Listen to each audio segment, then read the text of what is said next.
प्यारे बच्चों नमस्कार। आज पुनः चलते हैं प्रेमचंद द्वारा रचित नमक का दारोगा कहानी का कुछ अंश चलेंगे। पिछले जो वीडियो में आया था पृष्ठ क्रमांक 12 का अंतिम में चलते हैं, अंतिम पैराग्राफ में, और अदालत का जो फैसला है क्या था उसको सुनने के बाद क्या हलचल हुई इस पर चर्चा करते हैं। वकीलों ने यह फैसला सुना और उछल पड़े। फैसला क्या था कि नमक का दारोगा भी देखेंगे तो पंडित आलोपीदीन की विजय हो गई है। और फैसला मुकदमा में सुनाया गया था कि पंडित आलोपीदीन इतने बड़े सज्जन व्यक्ति थे, क्या ऐसी छोटी सी हरकत कर सकते हैं? क्या मान सम्मान का नहीं हो सकता है? और इस पर लगाया गया जो आरोप है वो बेबुनियाद है। वंशीधर के पास सिर्फ धर्म के अतिरिक्त, कर्तव्य परायण के अतिरिक्त और कुछ दूसरा नहीं था। इस कारण से वो, और वंशीधर जान भी गया था कि ये जो निर्णय है मेरे खिलाफ जाएंगे, क्योंकि आज कलयुग केवल नाम आधारा, सुमर सुमर नर भव तरहि पारा। ये कलयुग में है ना। और जानते हो कलयुग के परिभाषा रामचरित मानस के, बाढ़े कल बहु चोर जुआरा, जे लंपट पर धन पर दारा। मान ही नहीं मातु पितु गुरु देवा, साधु संत करवा वही सेवा। और जिनके यह आचरण भवानी, ते जानहु निश्चर सम प्राणी। निश्चर माने राक्षस, ये पद्य में कहा गया। वकीलों ने यह फैसला सुना और उछल पड़े। पंडित आलोपीदीन मुस्कुराते हुए बाहर निकले और स्वजन उनकी शुभचिंतक लोग, बांधो रे रुपयों की लूट की। अब जीत गए तो खुशी लूट, जैसे आप लोग शादी होता है तो नोट को ऐसे नाचते उसको फेंकते ना, ये धन की बरसात होने लगी। उदारता का सागर उमड़ पड़ गया और उनके प्रति स्नेह उड़ गया। और इसके पहले कहते थे अरे मुंह में राम राम बगल में छुरी वाली कहावत चरितार्थ कर रहे हैं, और आज उदारता दिख रहा है। नहीं, हमारे सेठ पर आरोप लगाया, ये वंशीधर ठीक नहीं है, वो नहीं है, उदारता दिखा रहे हैं। और सागर उमड़ पड़ा, उसकी लहरों में अदालत की नींव तक हिला दी।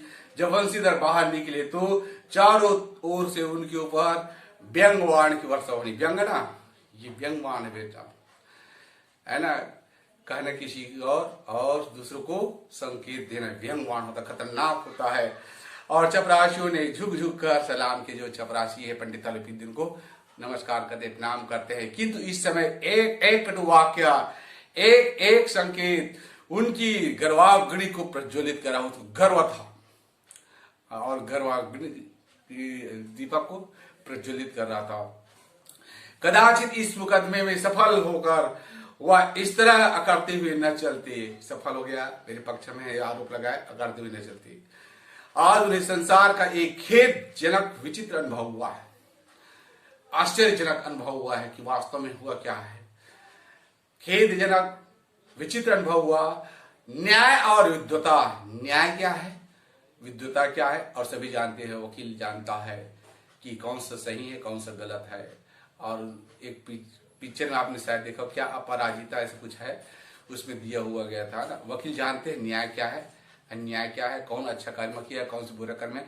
पर भी वकील लोग पैसे के लालच में अन्यायी को बचा लेते हैं और बचाने का भरसक प्रयास करते हैं। भारतीय संविधान में वर्जित ये सब संविधान की बातें हैं।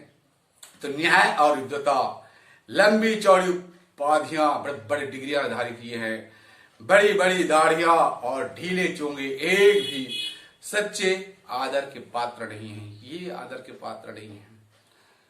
अब हम लोग भी सभी को नमस्ते प्रणाम करते हैं। पहले उसके गुणों को तो देखो, परखो, प्रणाम करने योग्य है अथवा नहीं, नमस्कार करने योग्य है कि नहीं, इसको भी देखना है। यही तो सीखना है बेटा। वंशीधर ने धन से बैर मोल लिया था। अब अगला ध्यान देखते हैं।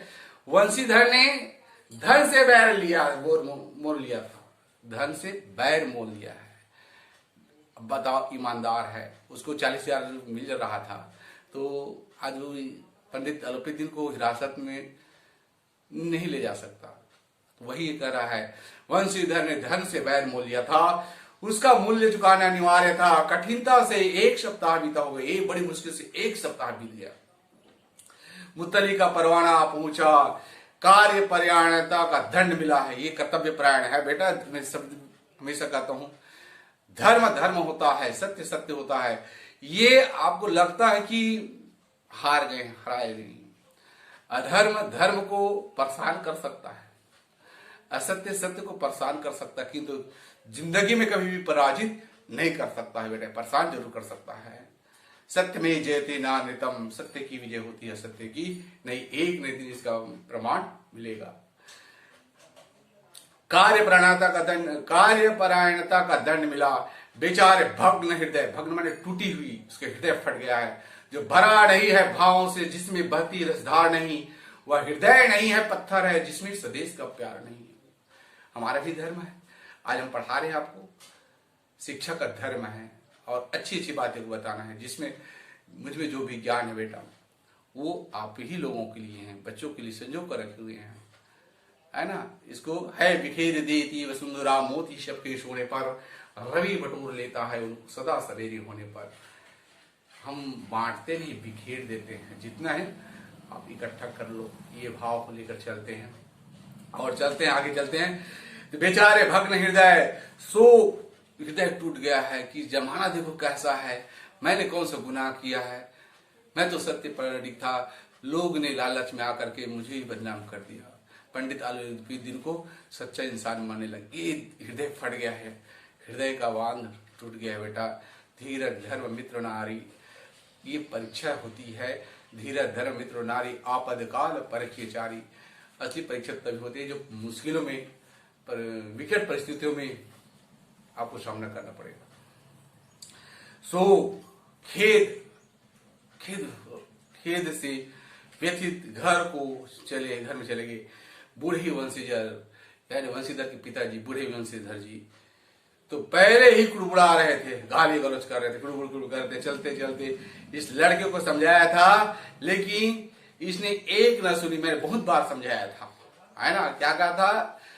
और ये मासिक आय तो पूर्णिमा की चांद होती है, जिस प्रकार पूर्णमासी का चांद इस महीने में एक ही बार दिखाई देता है, पेमेंट भी एक गया, लेकिन बाहरी झटका लेना, लेकिन उल्टा कर दिया, क्योंकि उनको मालूम है कि 40,000 तक सौदा हुआ, उसको नकार दिया। कुल बुढ़ा रहे थे 40,000 से, आज कुछ अरे हीरो होंडा आ जाता, गाड़ी आ जाता, खैर जो भी वो कुल बुढ़ा रहे थे। चलते चलते इस लड़कियों को समझाया गया था, लेकिन इसने एक भी न सुनी, सब मनमानी करता है। हम तो कलवार और कसाई के तगादे से बुढ़ापे में भगत बनकर बैठे, है ना। बुढ़ापा वृद्धावस्था में, वृद्धावस्था सबको आना है बेटा। और उसमें क्या करते हो, मुंह बस चलता रहेगा, अपने अनुभव को बांटते रहेंगे, काम तो कर नहीं सकता, लेकिन सिर्फ उपदेश देते रहेंगे बेटा, ये कर दो, वो करो, ऐसा करो, ऐसा करो। अब उसको खुद चल कर, क्योंकि वो कमा चुका है, अपना अनुभव आपको बदला रहा है ना। बुढ़ापा में भगत बनकर बैठे, वहां बस वही सुखी तनख्वाह, आज वही सुखी तनख्वाह है। हमने भी तो नौकरी की है और कोई ओहदेदार नहीं थे, किसी का हम बकायदा मतलब कर्जा नहीं लिया था, ऋण नहीं लिया था, लेकिन काम किया, दिल खोल कर किया, और आप ईमानदार बनने चले हैं। घर में चाहे अंधेरा हो, मस्जिद में अवश्य दिया जलाएंगे। घर भले अंधेरा हो, लेकिन मस्जिद में दीपक अवश्य जलाएंगे। खेल ऐसी समझ पर पढ़ना लिखना सब अकारत है, बिना काम का गया, अकारत जो बेकार गया। इसके थोड़े ही दिनों बाद जब मुंशीधर इस दुरावस्था में घर पहुंचे और बूढ़े पिताजी ने समाचार सुना तो सिर पीट लिया, बहुत दुखी हुई। बोले, जी चाहता है कि तुम्हारा और अपना सिर फोड़ दो। क्रोध करते बेटा, जल से पतला कौन है, कौन भूमि से भारी, कौन अग्नि से तेज है, कौन का जल से कारी। जल से पतला ज्ञान है और पाप भूमि से भारी, क्रोध अग्नि से तेज है और कलंक का जल से कारी। कुछ समझ में आ रहा है? भाव यार यही था कि जी चाहता है कि अपना और तुम्हारा सिर फोड़ दो, यानी क्रोध को बतला रहा है। क्रोध अग्नि से भी तेज होता है बेटा, और कलंक काजल से विकारी है। इस पर चर्चा होगी। और बहुत देर तक पछता पछता कर हाथ मलते रहे, क्रोध में कुछ कठोर बातें भी कही, और यदि वंशीधर वहां से टल न जाते तो अवश्य ही क्रोध विकट रूप धारण करता। वृद्ध माता को भी दुखी हुआ। जगन्नाथ रामेश्वर यात्रा कामनाएं मिट्टी मिल गई, सब बेकार गया। अब जब वृद्ध होते हैं तो काशी है, प्रयागराज है, सब कन्याकुमारी का विशेष महत्व बेटा रामचरितमानस में लिखा हुआ है। कन्याकुमारी में जो गंगा जल चढ़ाएगा वो मोक्ष को प्राप्त होता है, रामेश्वर का दर्शन करते हैं। श्वेत बंधु रामेशम नागेशम च द्वारकाणे वाराणसम तो गौतमी तटे हिमालय तो केदारम धर्मेशम च शिवालय एतानि द्वादश ज्योतिर्लिंगानि सायं प्रातः पठेन नरः सत जन्म पापम स्मरण निश्यति। ये श्लोक आता है। तो ये कर यात्रा भी कामनाएं मिट्टी में गई। पत्नी ने तो कई दिनों तक सीधे मुंह बात भी नहीं की। अब वास्तव में कोई नाराज हो जाते हैं तो बात करने में अच्छा नहीं लगता, बात भी करना है। इसी प्रकार एक सप्ताह और बीत गया। कितने दिन बीत गया? एक सप्ताह बीत गया। संध्या का समय था। बूढ़े मुंशी जी बैठे राम नाम की माला जप रहे हैं, राम नाम की माला जप रहे हैं, राम राम सीताराम करते हैं। इसी समय उसके द्वार पर सजा हुआ रथ आकर रुका और हरे और गुलाबी पर्दे, पछिए बैलों की जोड़ी, उनकी गर्दनों में नीले धागे, सींगे पीतल से जड़ी हुई है। कई नौकर लाठियां कंधों पर रखे, साथ ही मुंशी जी अगवानी को दौड़े तो देखा पंडित आलोपीदीन है और झुककर दंडवत प्रणाम की। ध्यान देना बेटा, प्रणाम का जो भाव होता है, हम लोगों को असली में प्रणाम करने आता नहीं, तो आशीर्वाद जैसे प्रणाम करोगे वैसे आशीर्वाद मिलेगा। इन्होंने क्या किया? दंडवत प्रणाम किया और लल्लो चप्पो किया ने खुशामदी बात करने लगी।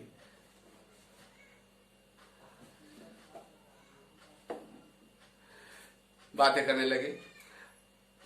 हमारा भाग्य का उदय हो गया। देखो, आवत ही हर से नहीं नैनन नहीं सने, तुलसी तहा ना जाइए कंचन बरसे में।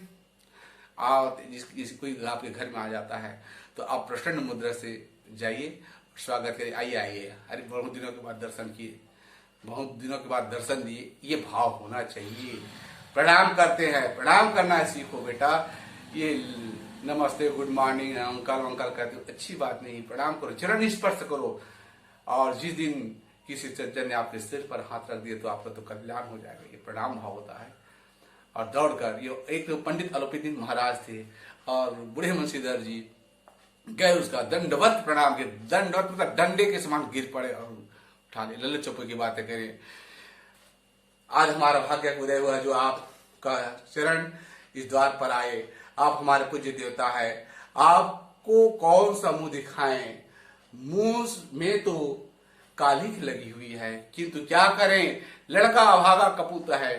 पूत सपूत तो का धन संचय, अपूत कपूत तो का धन संचय। यदि पुत्र हमारा अच्छा है तो धन इकट्ठा करने की क्या जरूरत है, वो ईमानदारी के बल पर अपना धन इकट्ठा कर लेंगे। यदि पुत्र निकल गया, बेकार निकल गया तो हमारा खेत खाद को बेच देगा। और सभी जानते हैं मादक पदार्थ दुनिया भर के में पैसे को बर्बाद कर देंगे। तो आपका कर्तव्य क्या बनता है बेटा?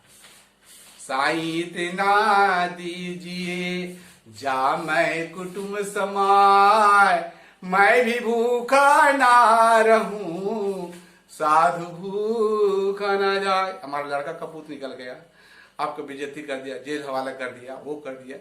ये लल्लो चप्पू की बातें करने गई। नहीं तो आपसे क्यों मुंह छिपाना पड़ता। ईश्वर निसंतान चाहे रखे पर ऐसे संतान ना दे। बहुत सुंदर सा है ना। ऐसे पुत्र जन्म ही ना ले, ऐसे पुत्र जन्म ही ना ले, और जन्म लिए तो तुरंत मर जाए। ऐसे पुत्र जन्म ना ले और यदि ले तो तुरंत मर जाए। किंतु किसी तुलना कर रहे हैं मूर्ख पुत्र को पैदा ही नो। क्योंकि जो जन्म नहीं लिए थोड़ा सा दुख लगेगा, जन्म लिए मर गए थोड़ा सा दुख लगेगा, लेकिन जब तक मूर्ख है जिंदा रहेगा तब तक हमको परेशान करते रहे, उल्टा पुल्टा काम करे। जो काम करना है नहीं करेगा, नहीं करना है उसको करना है। इसी कारण का आगे यहाँ पर साम्य भाव है, यही है। आगे तो भगवान निसंतान चाह रहे, ऐसे औलाद पैदा ना हो और ऐसी संतान ना दे। आलोपीदीन ने कहा है नहीं भाई साहब, ध्यान देंगे। आलोपीदीन का हृदय परिवर्तन हो चुका है और आया है। आलोपीदीन ने कहा नहीं भाई साहब, ऐसा ना कहिए। मुंशी जी ने चकित होकर कहा ऐसी संतान को और क्या कहूं, ऐसी संतान को और क्या कहूं। आलोपीदीन ने वात्सल्यपूर्ण, वात्सल्य रस होता है, प्रेम रस से बोलते हैं, वात्सल्यपूर्ण स्वर में कहा कुल का तिलक है ये, कुल का कलंक नहीं है, ये कुल का तिलक है। तिलक मस्तक पर लगाया जाता है और उसको पूजा किया जाता है। कुल तिलक और पुरुषों की कीर्ति उज्जवल करने वाले संसार में ऐसे कितने धर्मपरायण मनुष्य हैं, ऐसी बहुत कम मिलते हैं, करोड़ों में एक आदमी मिलते हैं। आलोपीदीन की स्वर था, स्वर गंभीर था, भाव से विभुल था, धर्मपरायण मनुष्य है जो धर्म पर अपना सब कुछ अर्पण कर सके, जो धर्म पर अपना सब कुछ अर्पण कर सके। पंडित आलोपीदीन ने वंशीधर से कहा, पंडित आलोपीदीन ने वंशीधर से कहा दरोगा जी इसे खुशामद न समझिए, मैं खुशामदी नहीं कर रहा हूं, मालिश नहीं कर रहा हूं, पालिश नहीं लगा रहा हूं, ना समझिए। खुशामद करने के लिए मुझे इतना कष्ट उठाने की जरूरत न थी। उस रात को आपने अपने अधिकार बल से मुझे अपनी हिरासत में लिया था, किंतु आज मैं स्वेच्छा से आपकी हिरासत में आ गया हूं। आज के पाठ्यक्रम को यही परिणाम दिया जाता है। जय